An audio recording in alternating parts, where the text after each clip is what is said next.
is professional Zoom, isn't it?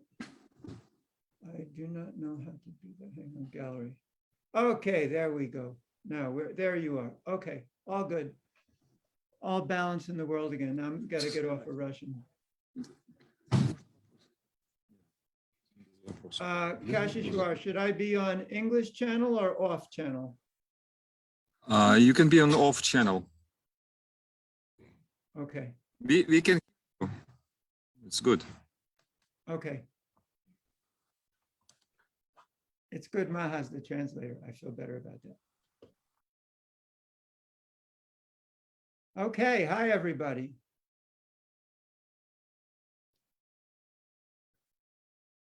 Hello to you all. Hi, Bol. Hi, Krishna, and all that. It is good for me if I see video. I mean, I don't mind. It's great. I would like to see who I'm talking to. So if you put your videos on, if you have the bandwidth, I don't know where you are. If you put your video on, that would be great for me.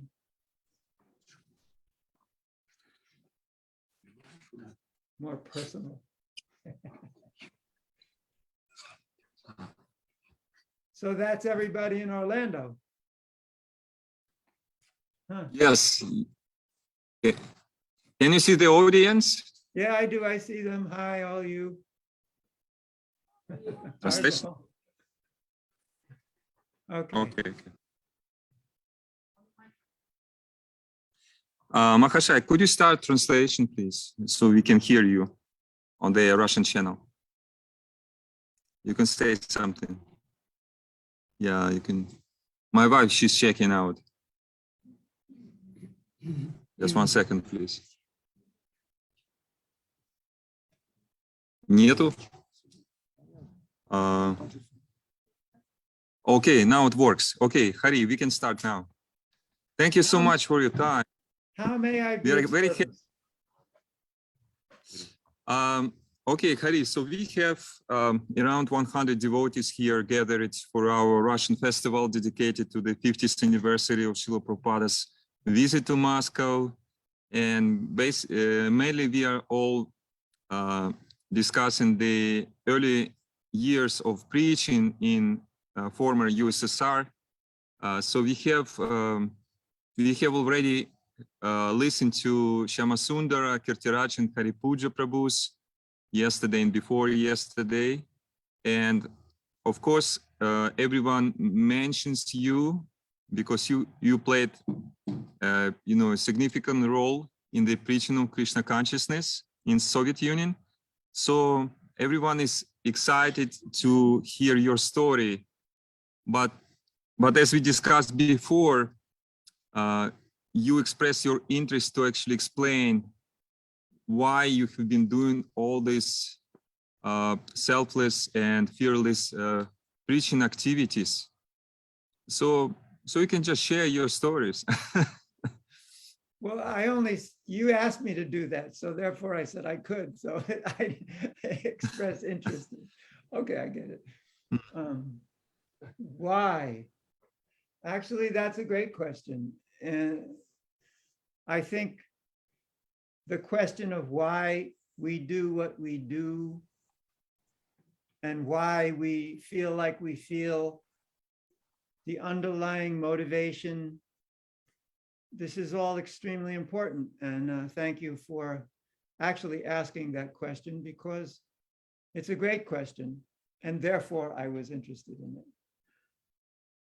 I think often when we speak about history, it becomes a relating of events chronologically or according to a subject matter. And sometimes the relating of events takes predominance over the underlying reasons why one does what one does. For me, I think the why began in Sanand in Gujarat. It's a kingdom in India. It's a small kingdom, but there still was a king. He had a throne. He had a palace. He had his people of the kingdom. And I went there with Srila Prabhupada. I think this was 1975. And the king received him very nicely, and there were many programs there. And he was letting Prabhupada stay in his office. It was an office like any other office, but it was filled with books. So Prabhupada, being curious, happened to take one book off the shelf, which was a book by Lenin. I think it was called Dialectic Materialism, where he was speaking about the dialectic method. And Prabhupada became interested in that. So we started discussing this. And it was at that time that I told him that in college, weirdly enough, I was considered to be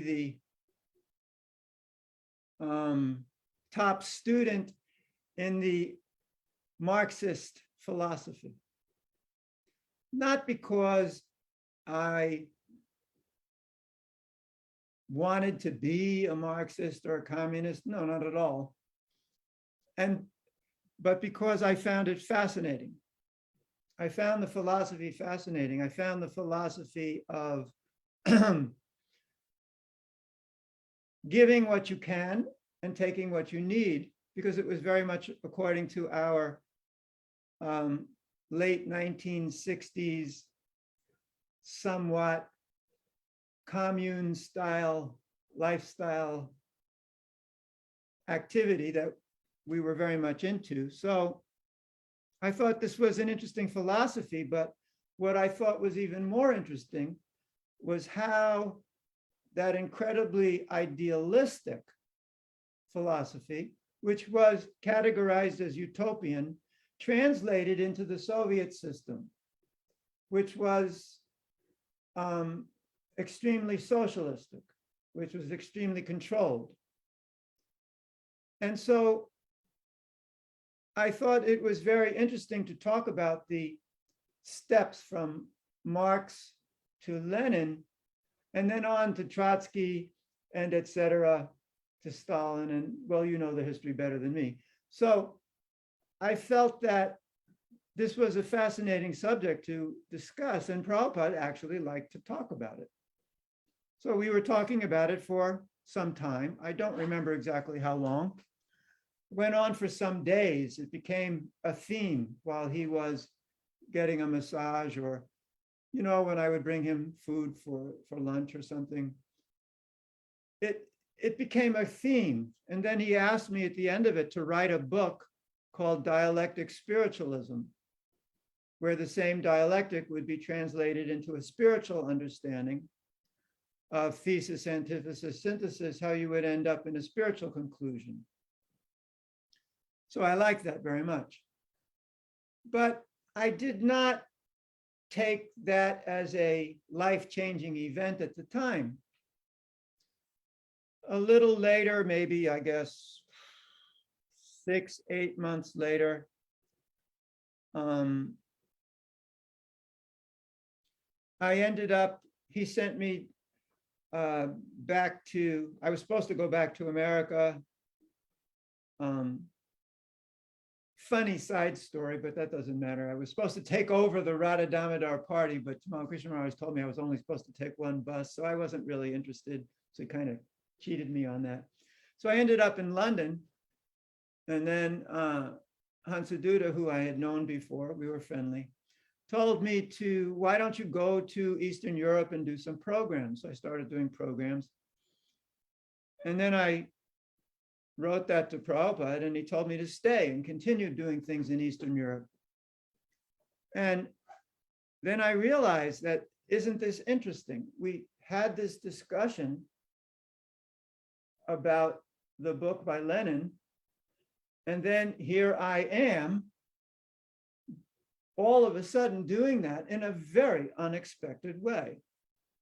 So in actuality, I fell into it. It wasn't like I had this goal in mind when leaving India after taking sannyas that I'm going to preach in Eastern Europe or Russia, Soviet Union or wherever. I did not have that idea in mind. I had a whole different idea in mind.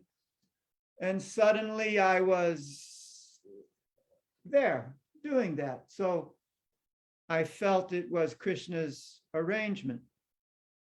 And considering that, I took it very seriously, started off going to Hungary for programs, then went to Poland, through Yugoslavia, Czechoslovakia, Bulgaria, Romania.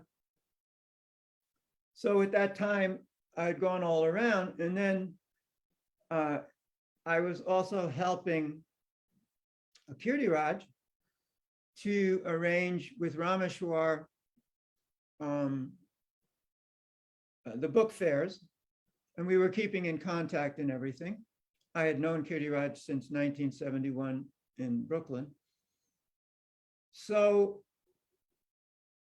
then I felt, well, I can't send anybody into a situation that I have not myself experienced. Like all through Eastern Europe, I sent people into places where I had gone first, not because I had this idea of being a pioneer, but because I was worried. I did not want the responsibility of something happening to these people to be on my head. I followed the same idea in the Arabic countries and all the Arabic speaking countries. I went there first, and then I would arrange for others to go there, because I was not very confident that such a thing could be done. I mean, after all, for a Westerner to go preaching a religion in those days into the Soviet Union was dangerous, to say the least. You had no idea where you could end up. You had no idea what might happen to you. You did not know about any guarantee from your own government, who really couldn't have cared less about Hare Krishnas at the time.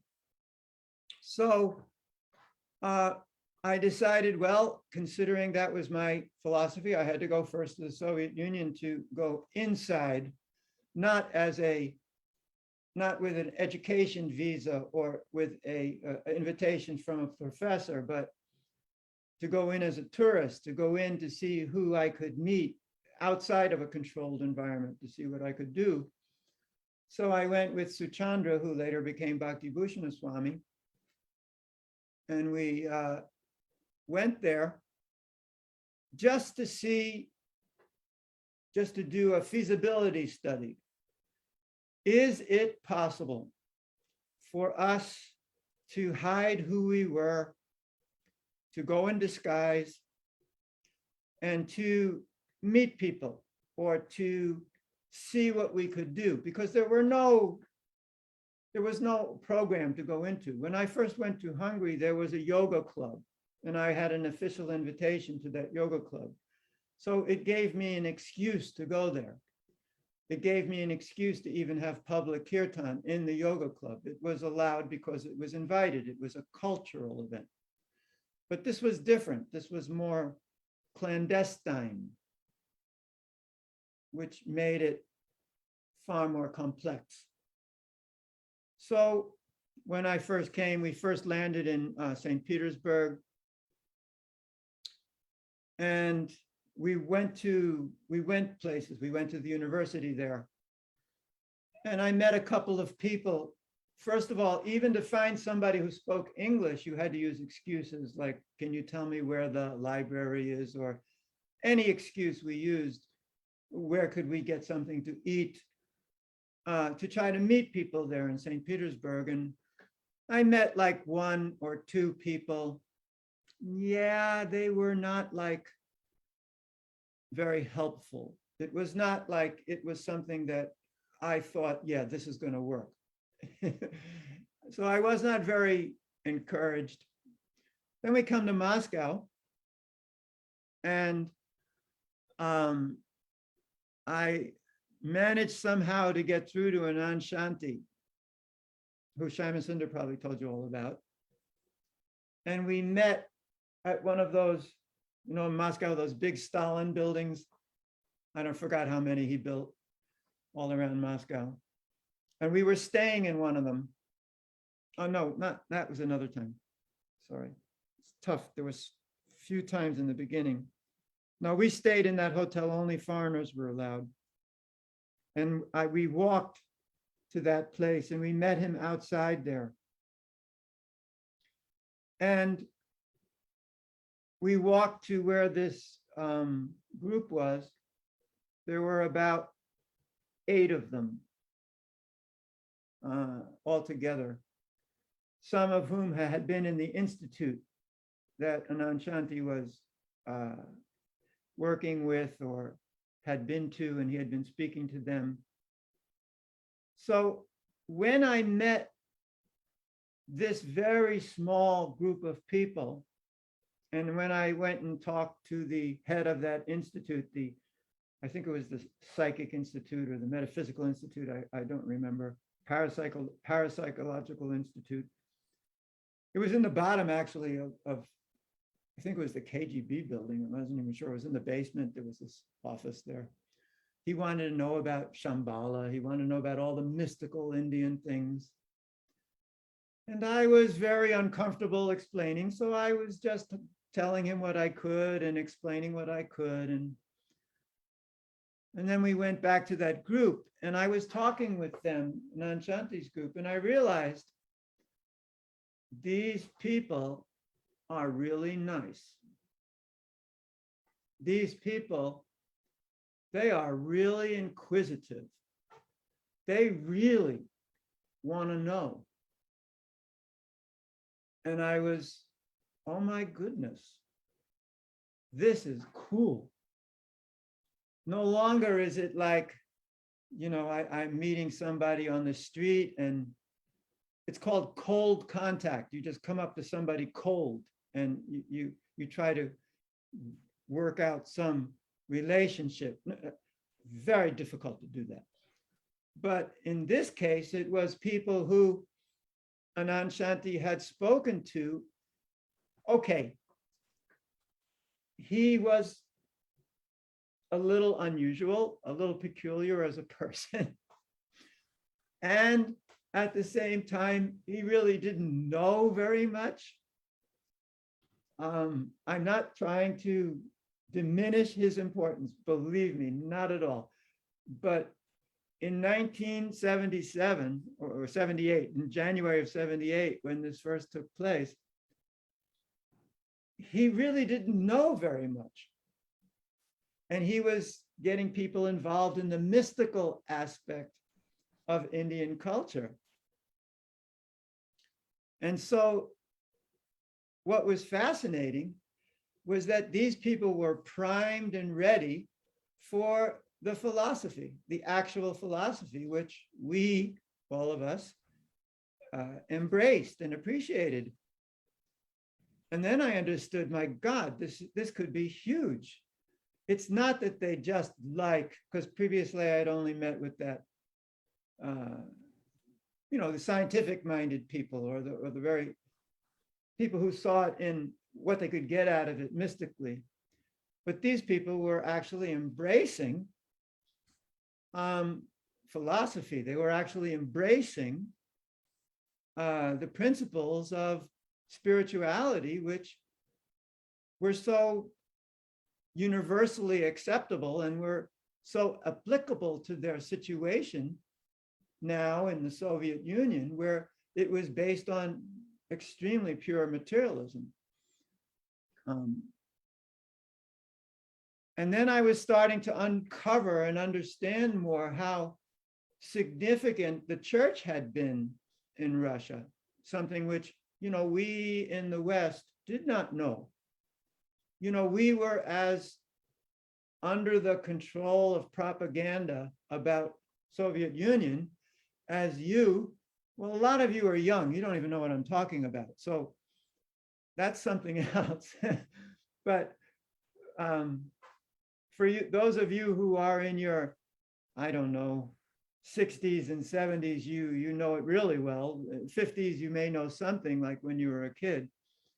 But you had your propaganda. We had our propaganda. And so I was trained to believe, you people were atheists, all atheists. You were all atheists. And you didn't have any concern whatsoever. So I went there thinking, this is going to be a big job. It's a big job to convince you atheistic, demoniac society about God. But when I got there and I was talking to this small group, I realized Russians are incredibly theistic. They're incredibly interested in spiritual things. They love esoteric spirituality. They love these concepts. And then I was like, oh my God, I thought this was going to be a coal mine. It turned out to be a gold mine. So why changed entirely? Originally, it was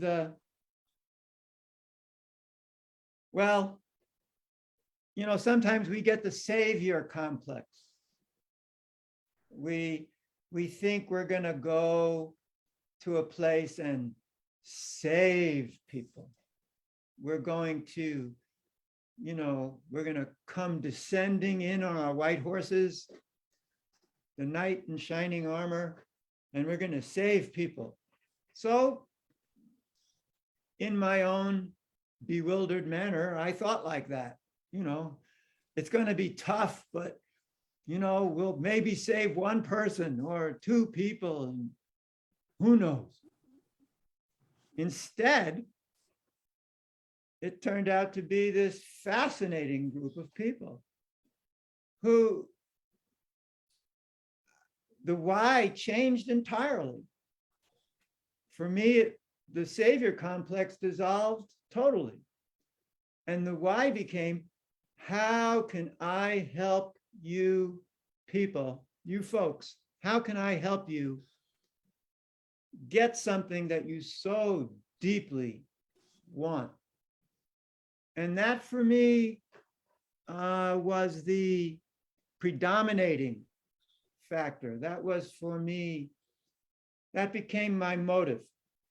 That became the most important part to me, was how can I facilitate that? And so then I came more often. And then I felt confident to send others in. I sent in Dira Krishna Swami and Krishna Kshetra Prabhu. They did a few programs there. Kirti Raj was going to the fairs.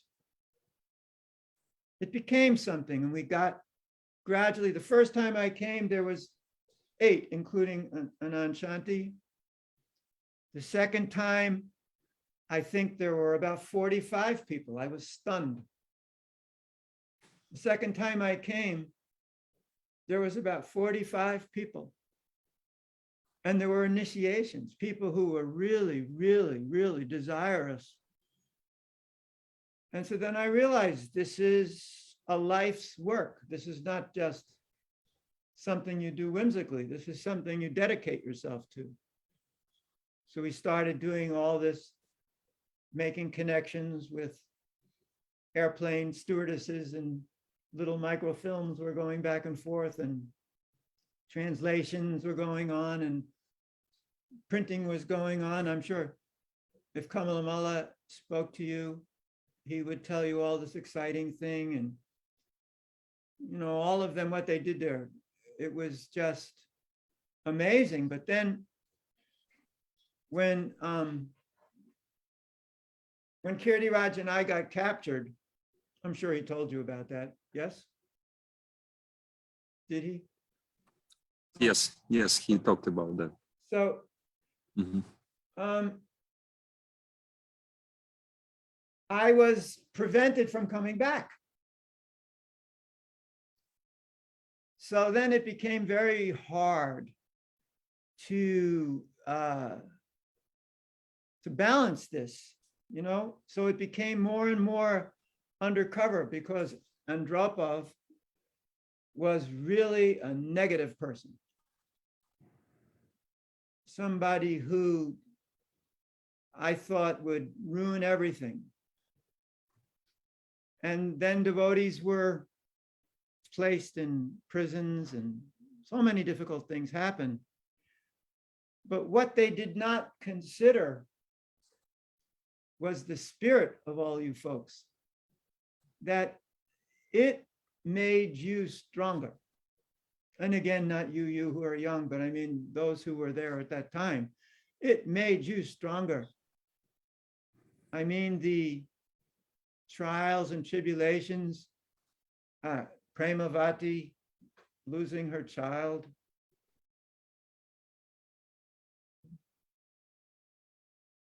I mean, there were things like that. That devotee who, died in prison. It was just intolerable. I was not very able to tolerate this. It was just too sad. It was too. And I was trying to say, maybe shut things down a little bit, maybe do a little less. Don't get yourself in so much trouble. Don't get yourself so in danger. Yeah, but that didn't really work. So the why for me at that point was I became more like, oh my God, what have I done? What have I done? I've placed these people in danger. I have made their lives miserable. I wanted to make their lives better, but I made their lives miserable. So then, we tried our best. I was supporting Kirtiraj's whole campaign to free the devotees. I don't know if he told you this, but I paid for the whole thing. I guess that means something, and helped him arrange it. And then it actually worked. I mean, they got out. Soviet Union broke apart.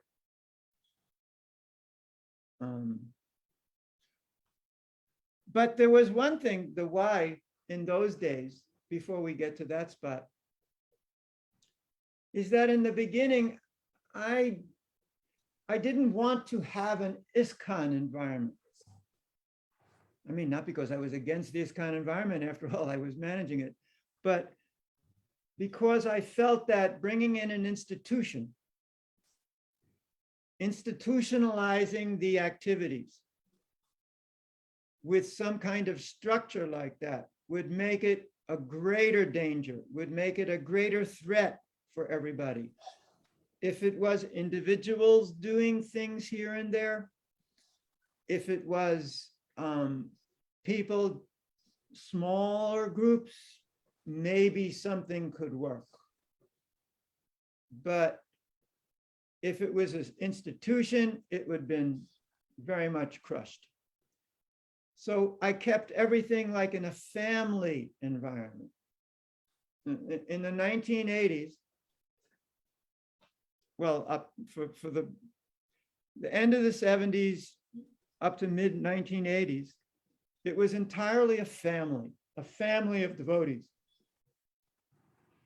It was people doing things out of love, people doing things because they wanted to. It was their personal accepted missions. There were no like organized groups or buildings or structures. It was all going on in a very familial kind of a way, and everybody was very happy with that.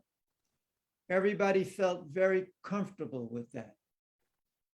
But then later on, because I had been sick because of this, so many pressures on me in 1987, things falling apart, and this whole thing with Soviet Union, and I just was so much pressure, I just kind of couldn't take it anymore. So I was out of action for 2 years. And when I came back in 1989, I think it was different. There were thousands of people. And thousands of people, oh my God, thousands of people. Then all of a sudden, why got confused because I was very intimidated by thousands of people. I liked the familial one. I liked the family of Russia. The thousands of people in this huge thundering kirtans being carried across customs. They didn't even stamp my passport. I didn't even get the customs certificate. I was entered into the country illegally, carried over the passport, carried over the customs, and deposited in the airport. And then I said, wait a minute, what have you done? I gave my passport. I said, go back and get stamps, go back and get the papers. And then they went to the customs people and they said, stamp it yourself. You're doing everything else yourself. Stamp it yourself.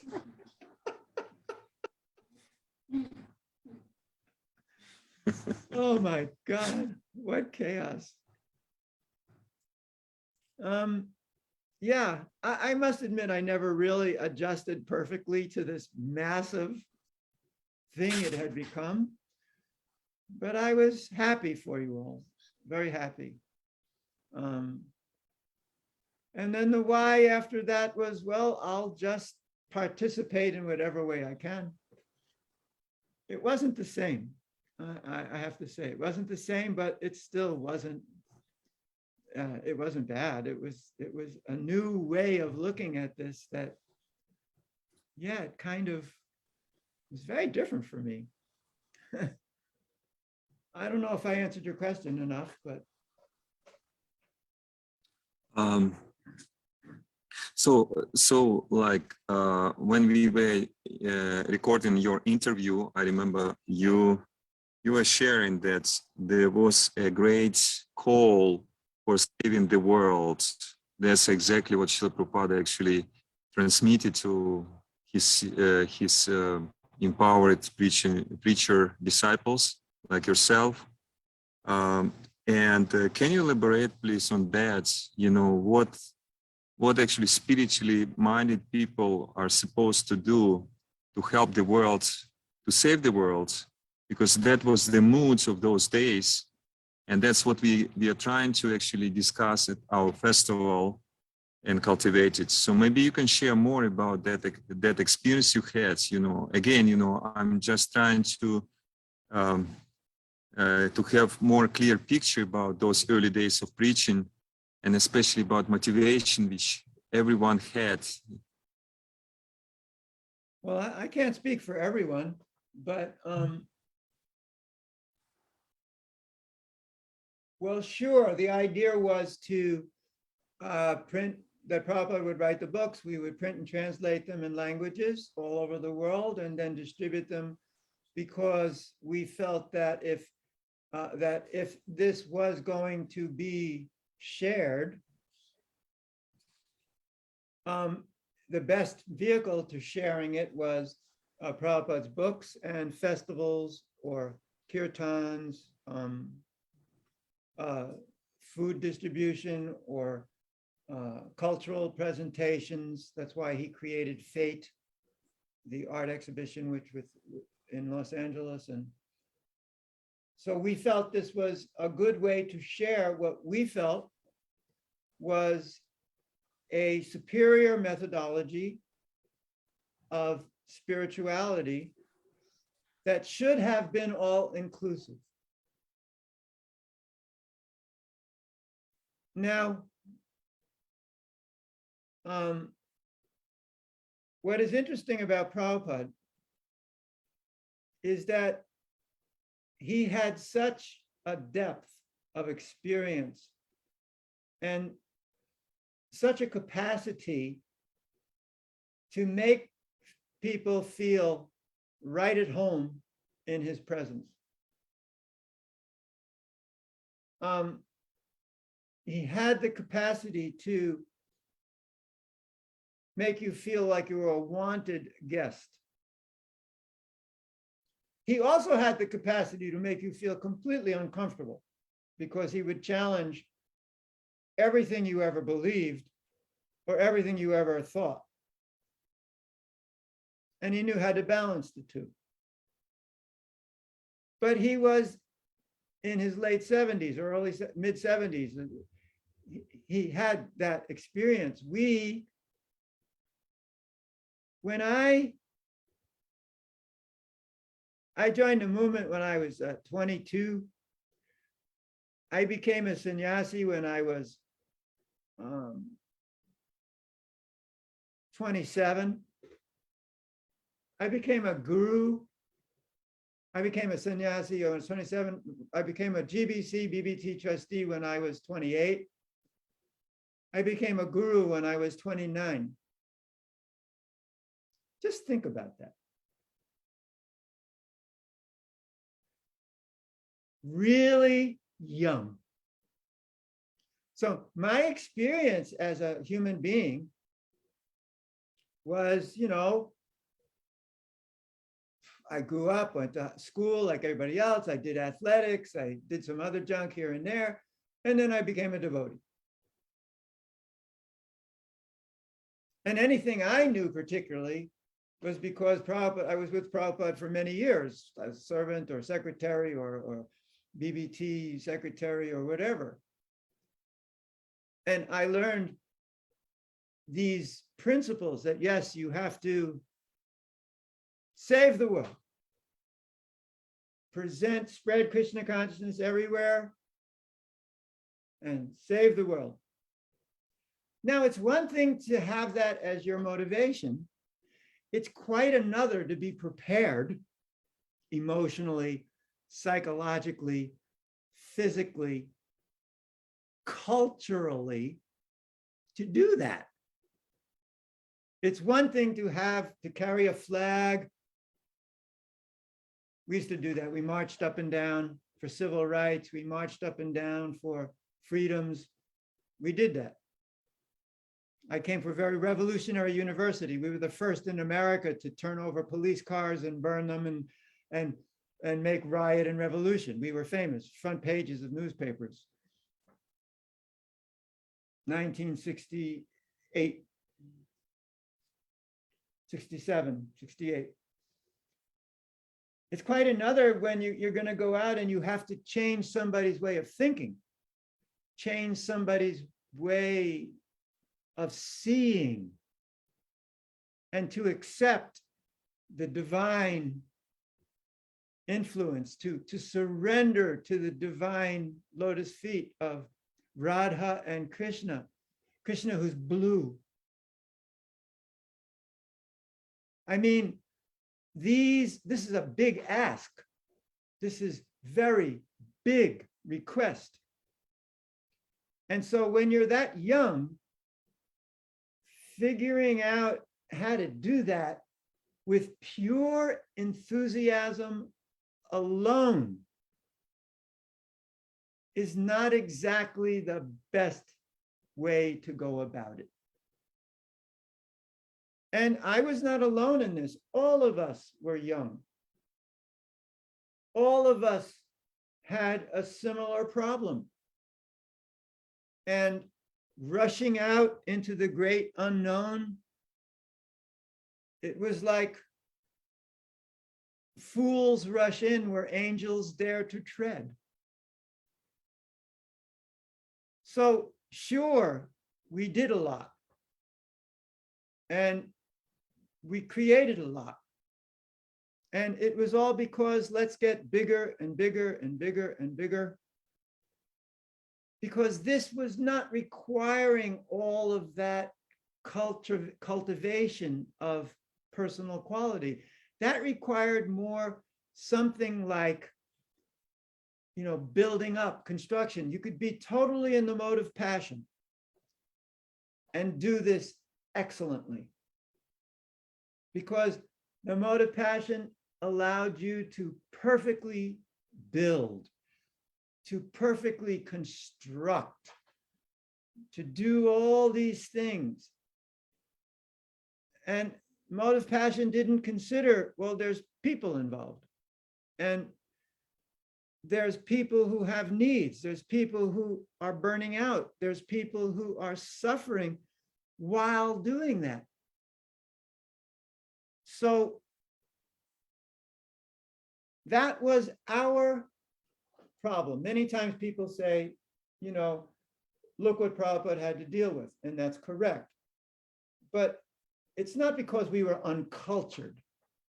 It's not because we were unintelligent. It's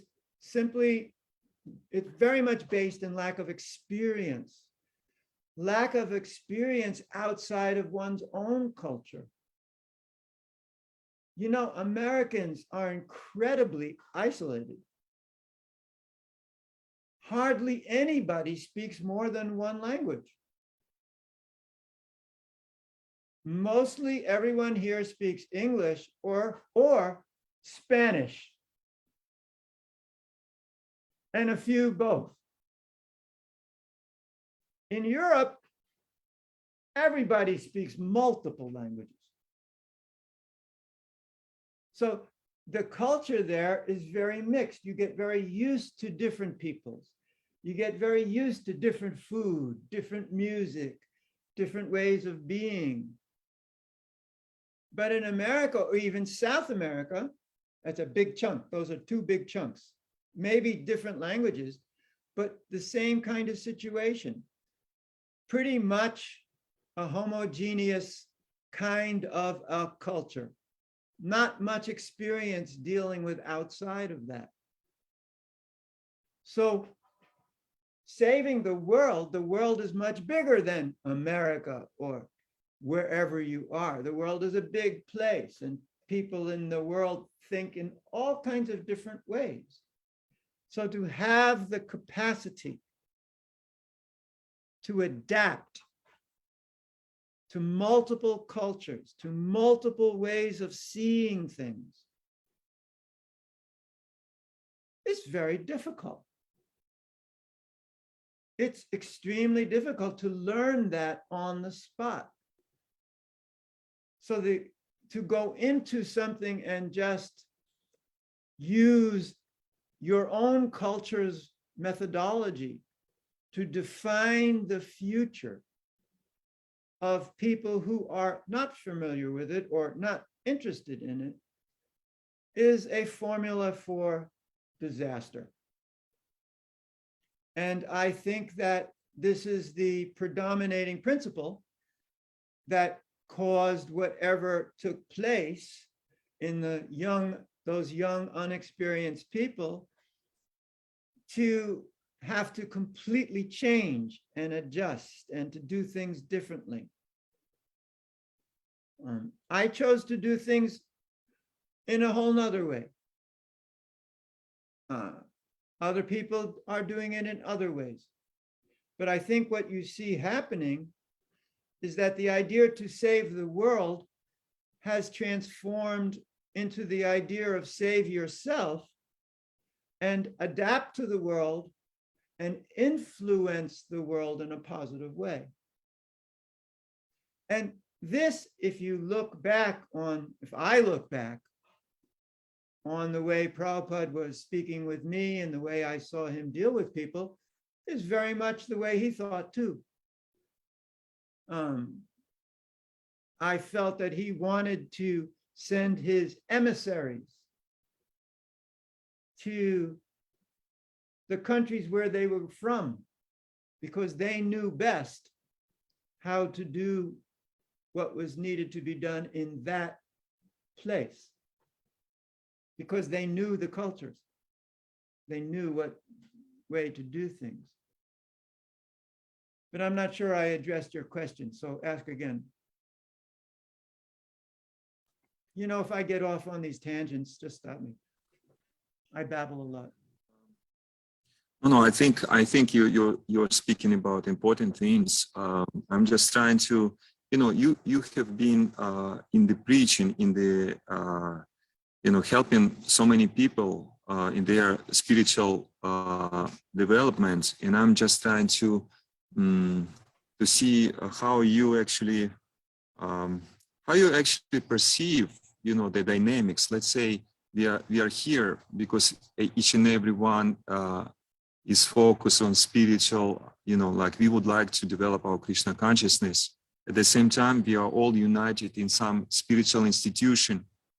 And obviously, there are some challenges, there are things, different things, but since you have experience of, growing in your own spiritual path, as well as helping many, many people around you, I'm just wondering if you can share what would you think would be important to know devotees who try to actually live in this society, united, and at the same time trying to kind of be organized in some institution. As you said, that there were lots of challenges as soon as it becomes organized, and sometimes we lose,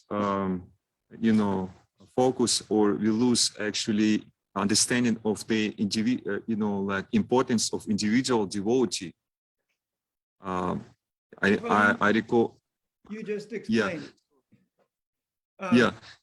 I think I can talk about what I've realized and share that with you if you like. In my personal realization, I've come to understand that my primary duty, my primary responsibility is kindness. That first and foremost, if I'm anything other or perceived as anything other than somebody who is kind, who cares about you, who wants the best for you, then I feel I'm not fulfilling my spiritual role.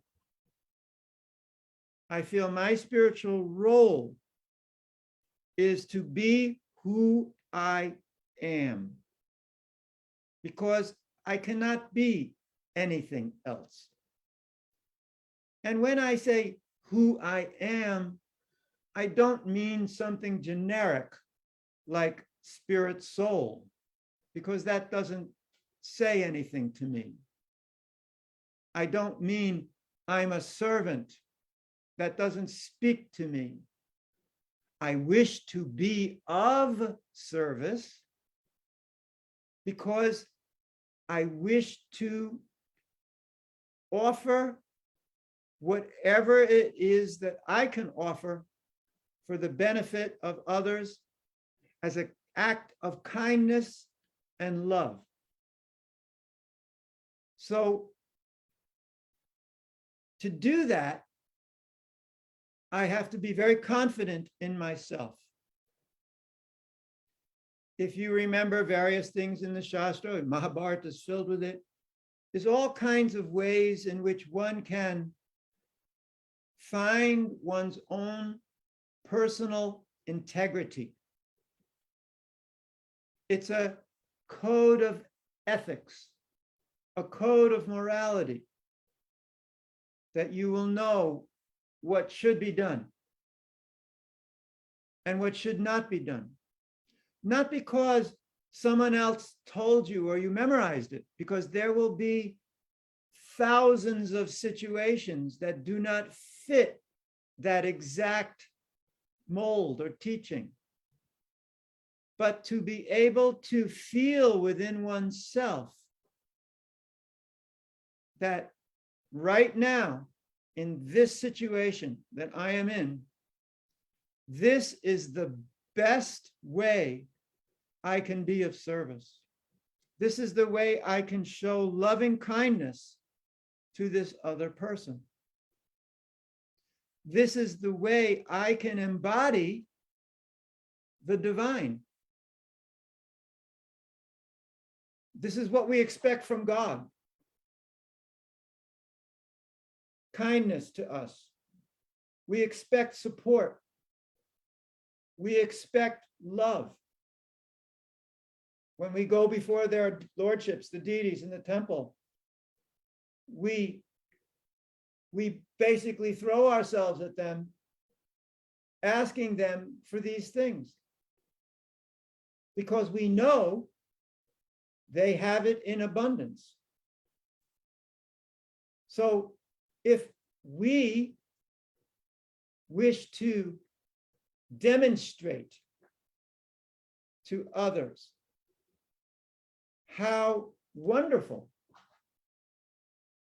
this science of divinity is, then we ourselves should embrace that love, embrace that kindness, embrace that support, and be there sharing that loving energy with others. You can preach and say, it says in the Shastra, you must do this, you cannot do that. You can do that, but it is not as effective as that love and kindness which you share as a person. For me, when I saw in the beginning, what Prabhupada did in the very beginning is he shared himself as a loving, kind, concerned, and caring spiritual father. That attracted everybody. On the other hand, when he would give these very, to us, then it would impress us, but that was not a great way to preach to others, because when Prabhupada was in front of others, he adapted his speaking to accommodate them. So it is not cut and dry, that you must consider, all of us, I must consider, we must consider who we are speaking to and their particular personality, their particular needs. And what is a better place to start than at home, with your family or in the temple, to make the primary consideration kindness, that people should want to do what they are doing out of their own decision and energy, not because it's the way they're going to get liberation, or not because it's what they have to do, or not because they want to impress somebody, but because they feel it deeply in their hearts, in their minds, in their souls, that they are sharing, that they have felt this energy of the love of God shared to them by a kind and loving person who cares about them. And if an organization, because after all, an organization, it basically boils down to, you got a building, people live in it or not, you cook, you take care of things, you clean, you have some kind of like business, whether it be selling books, I know, transcendental, doesn't matter. Business is going on. There's to a certain extent a corporate management. And even if you try to cover that with words like, it's a spiritual corporate management, it's a spiritual organization, unless those who are doing it have that embracing of that kindness principle, first and foremost, corporations tend to work towards their own self-preservation first and foremost. Corporations tend to work towards building up, increasing. And that tends to work against the interests of individuals who are not fulfilling their role or playing their part, or who are a troublesome personality. But companies get away with that because they're paying people. You pay somebody, you have a certain leeway to say, look, I'm paying you, you work. It's a deal, it's an agreement. But in a spiritual organization, it's not the same. There has to be that feeling from within. And that feeling is fueled with the kindness of leadership, the kindness of support, the kindness of caring. If somebody's sick, to actually care. If somebody's troubled, to actually care and come up with solutions. And if you're doing too much, to cut it down. Because ultimately, your religious society is only as good as the people in it. You can have the greatest philosophy in the universe. You can have the greatest, elitist, most perfect, most wonderful, most fantastic. But if the people in that organization are not feeling that within deeply, that support, that care, that love, what have you got? Some words, some exterior facade. So my realization has been that people are number one, always, in every circumstance. So I have made the personal choice to make my decisions based on that principle and to take responsibility for my choices. I take the responsibility. And I take the consequences because they're my responsibility. So when somebody asks me, oh, I have this trouble and this double and that thing and this thing and that thing, I specifically stick to helping that person understand how to make their lives better. And it's not my responsibility to solve these bigger problems, unless you ask me as a consultant, sociologically speaking, or psychosociologically speaking, or from political science point of view, the economics of it point of view.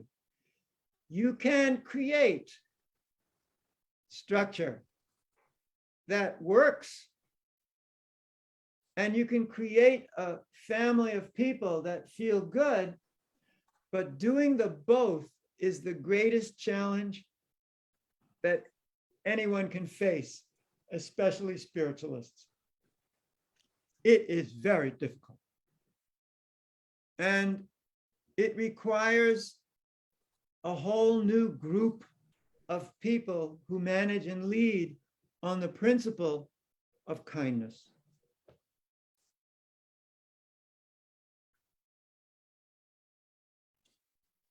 Thank you so much, Hari. We have His Holiness Bhakti Rasayan Sagar Maharaj sitting next to me, and he would like to ask you something. Sure.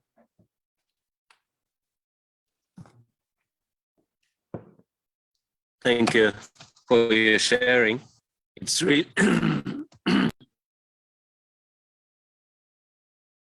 It got muted. yeah, sorry, I got muted. Maybe Yeah, move back your from the sharing is maybe move very back deep. from the microphone a little because you're distorting. Yes, good. Okay. Yeah, we would like to understand better your explanations. If you could please illustrate them with the stories connected to your early years preaching in former Soviet Union, and what are the lessons you can draw from those stories, and how are you doing things differently now? How your understanding and consciousness have what kind of conclusions you came to on the basis of those situations? Because when you illustrate something with stories, we can understand much better. Yes, you're right. Thank you. You're right. I'd like to give the story of how we got captured in Riga, because I think it will display on multiple levels my concerns. Up till that point, I was doing very much the family thing. I really liked it, being very personal, and everything was. And then in Riga, there was this, they made it into something like a guru puja. And when I left my hotel, I had already seen in the airport, the in-tourist people were suspicious. In my hotel, I noticed there were a lot of KGB guys around. And when I went to the program, one of the KGB guys whispered, just as I was walking past him, "Jai Vishnupad." Okay, I knew we were sunk. I knew that this is the end, and maybe I'm in Siberia. I have no question of it. Anyway, so on my way to the Gulag, we went out of the front door of the hotel, and there's Ramabhakta Das with his car. He was a driver. And it had sheets on the seat. White sheets. A car. No one in history had ever put white sheets on a car. And it was so suspicious. So I said, do not bring this car, drive it away, and I'm going to walk to this program. So what happens? There's like 4 or 5 or 6 following me as I'm walking. And the car is going like 2 miles an hour, following me. The car with the white sheets. Stalag, here we come. And then, so we finally, after 15 minutes of this, get to the flat. And so we enter the courtyard. The window is open. And there's a raging kirtan going on. And we hear it all through the courtyard. And I go upstairs. And I get changed. And they sit me down on some kind of a vyasasana. And they start to wash my feet. And I say, are you crazy? Do you want us to all get thrown in prison? What is wrong with you? Don't you ever watch TV? Don't you know anything what's going on? And Anand Shanti tells me, we have a constitution. We have freedom of religion. They cannot stop us from doing this. I said, what planet are you from? Do you have any idea what you're doing? Stop it. He said, we want to do this.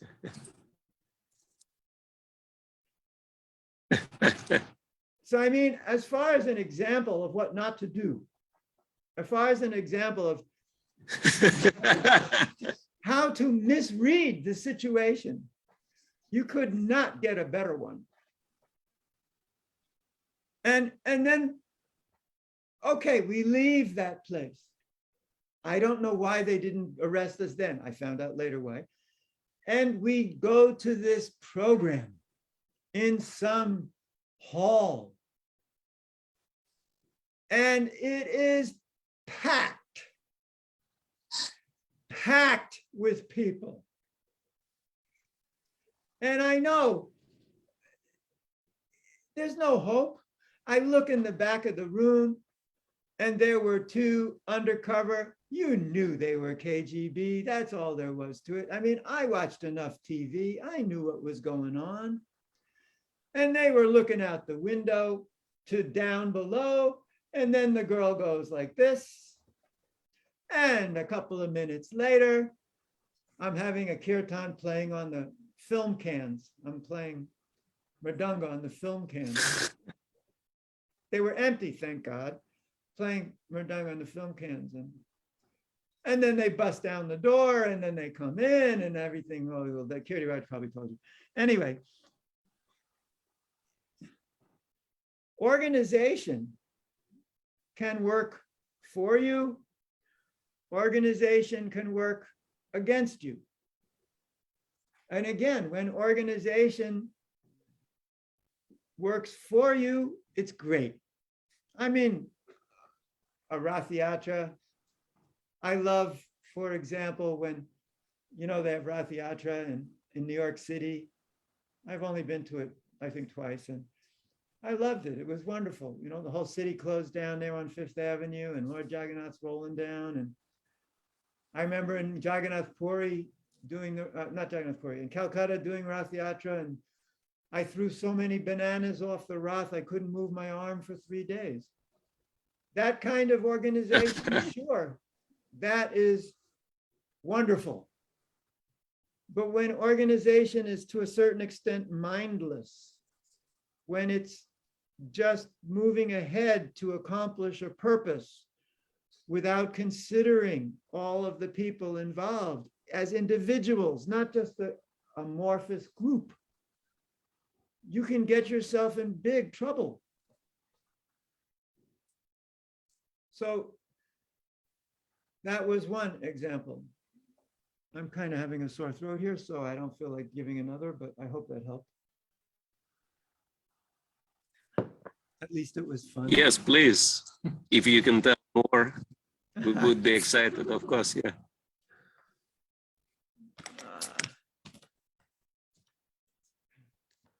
I don't know if you remember that concert in Olympijski Stadium.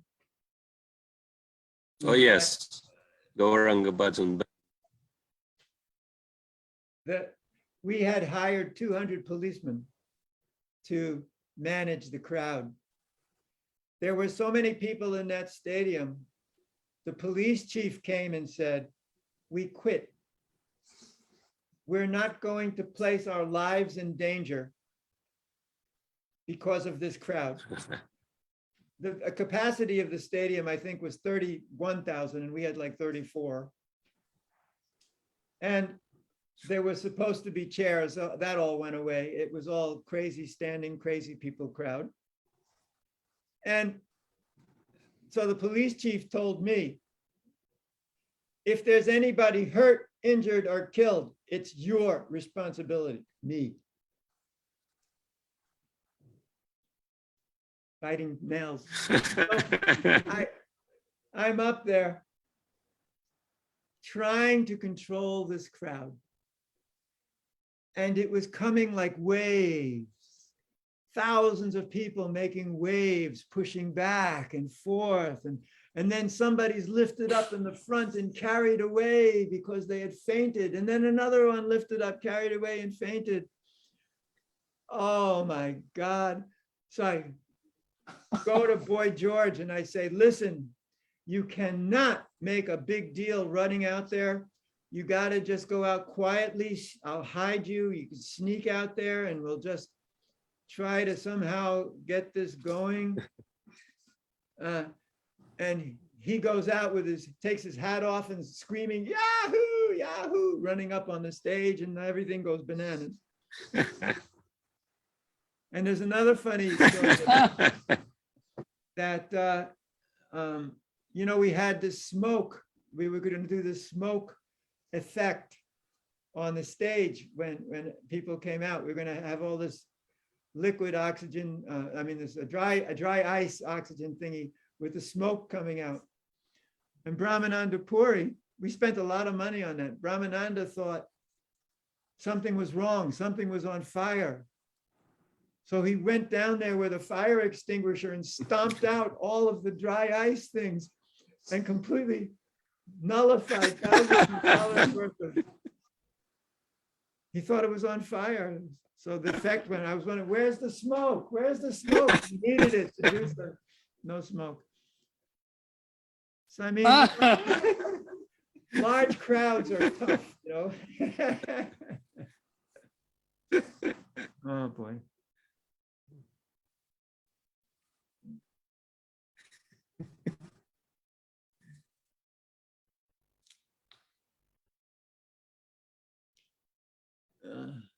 But how it's affecting me today, I don't like crowds. I have post-traumatic stress syndrome. I am crowded out, totally crowded out. No more crowds, no thank you. That's it with crowds. Small, I like small. It's too intimidating.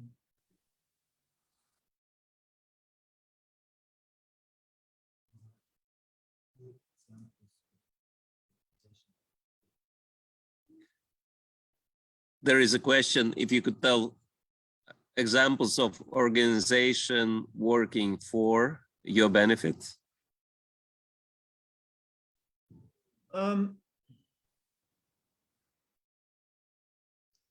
Well, if you look at any, let's take, well, I don't know about there. I don't have enough experience there in Russia, but I can tell you in America.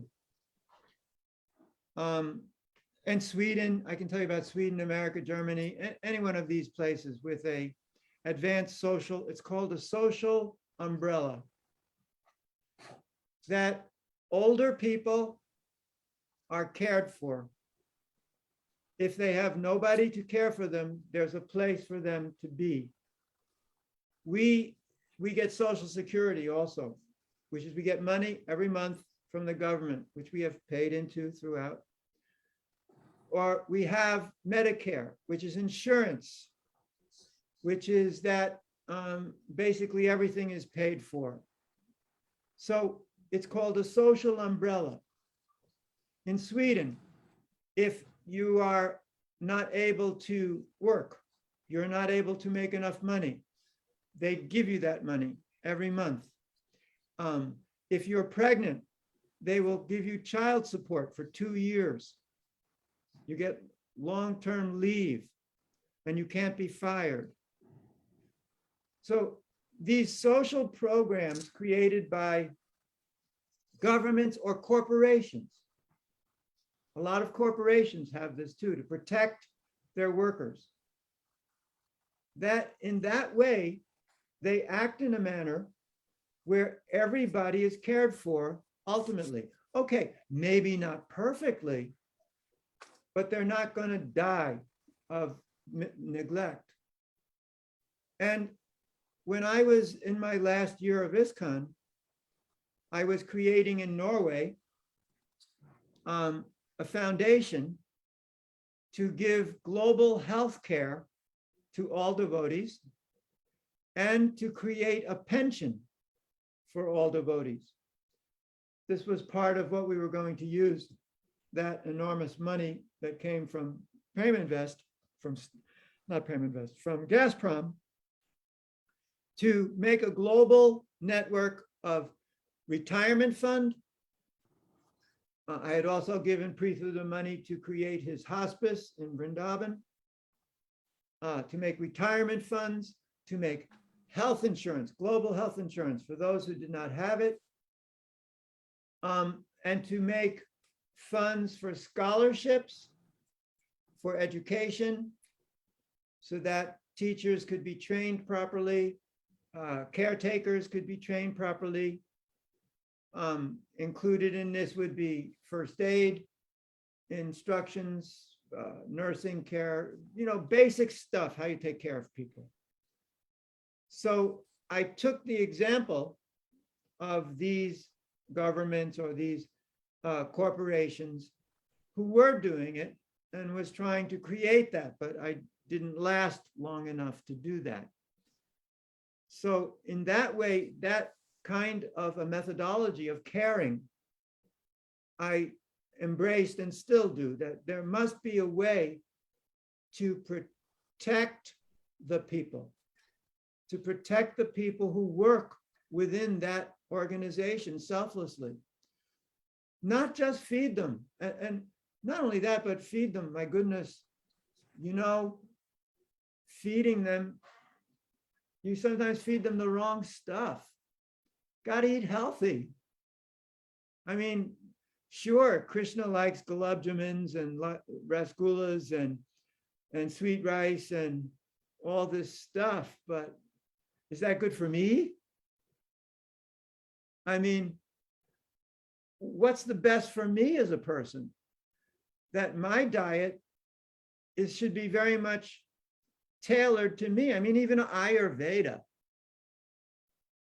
does not say one diet for everybody. The kapha or the vata or the pitta or whatever mixtures there are, all have things which are good for them and things which are terrible for them. So when you see individuals and you see their constitution, you see their needs, and your organization caters to that, which is possible to do. Different Ayurvedic groups. You probably don't know her, but Dakshakanya Devidasi from Argentina has become Deepak Chopra's cook at his festival. She's right now cooking at a festival in Sebastian, Florida, at an Ayurvedic clinic for one of Elon Musk's best friends. And she's cooking according to the needs and requirements of the people there. That's why they want her, because she sees them as individuals and accommodates them. So, not that everybody should eat the same thing, and not that everybody should act the same way. That's why you have Brahmana, Kshatras, Vaishyas, Sudras.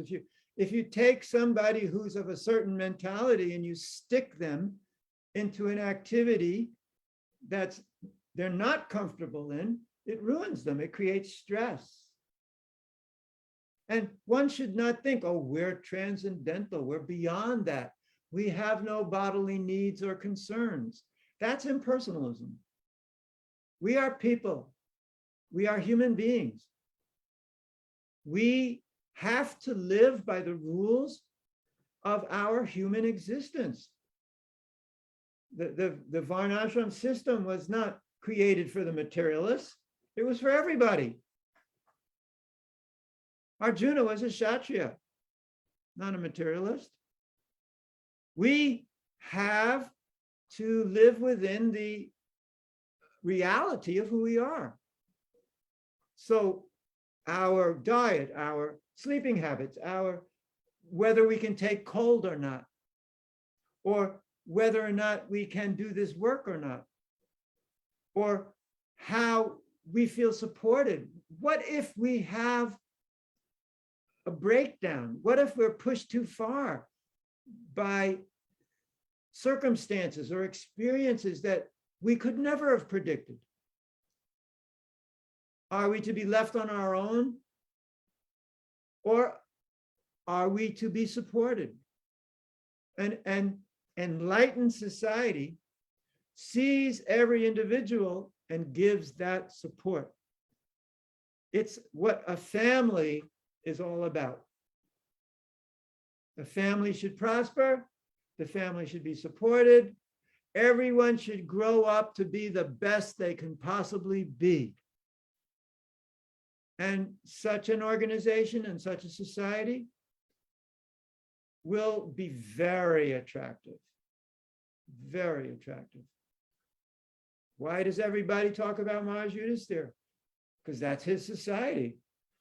Everybody cared for. So much so, everyone was so happy. The weather was good.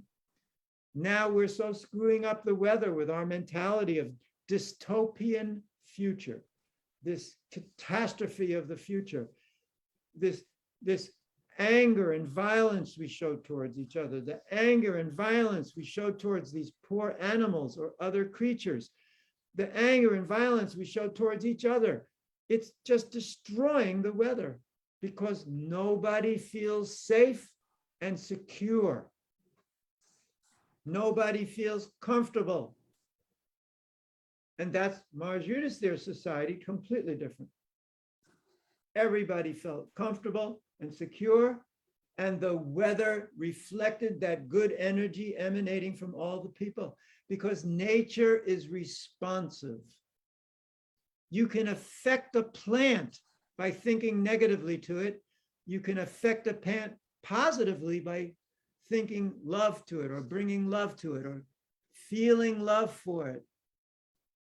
You can affect nature just as nature affects you. It's a symbiotic relationship. This divine nature we all live within, this creation of the divine beings and all the devas who support under the control of Radha and Krishna, this divine nature and us are intimately connected. And to feel that and to feel that support for all living entities within is what makes everything a paradise. It's what makes a difference between Satya Yuga and Kali Yuga. The mentality of the people in it. The mentality of those who have the power to determine directions or determine what is wanted. And it all boils down to that principle of kindness, to be kind. I know there are caveats to that. Like if your child is going to do something incredibly stupid, you have to stop them naturally. But that is an act of kindness to protect them. And you don't keep that as your predominating principle. It's a momentary thing. If you say, I've got to be strict and strong because they need it all the time, that's a mistake. That's not kindness. That's a miscalculation. Momentary correction, or having to do the right thing, even if it's tough and it requires courage, sure. But that's not the long-term principle. That's a momentary principle.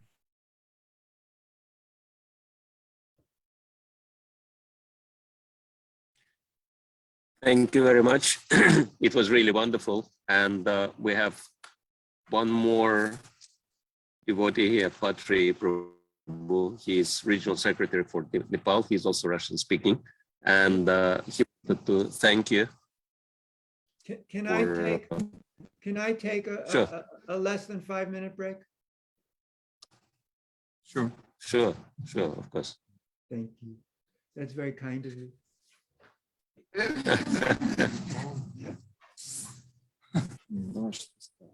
Huh?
Хари, это я, все преданные, которые на Zoom, вот я хочу просто сообщить, что у нас немножко уже формат времени исчерпан на фестивале, поэтому сейчас Хари вернется, и мы с ним будем прощаться, потому что у нас уже немного больше времени заняло. Но в любом случае большое спасибо за ваше участие, за поддержку.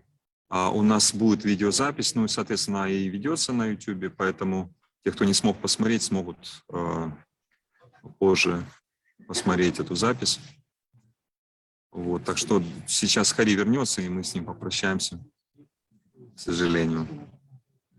I'm back. Dear Hari, we actually we are little bit over time, so Okay, goodbye. because we session started.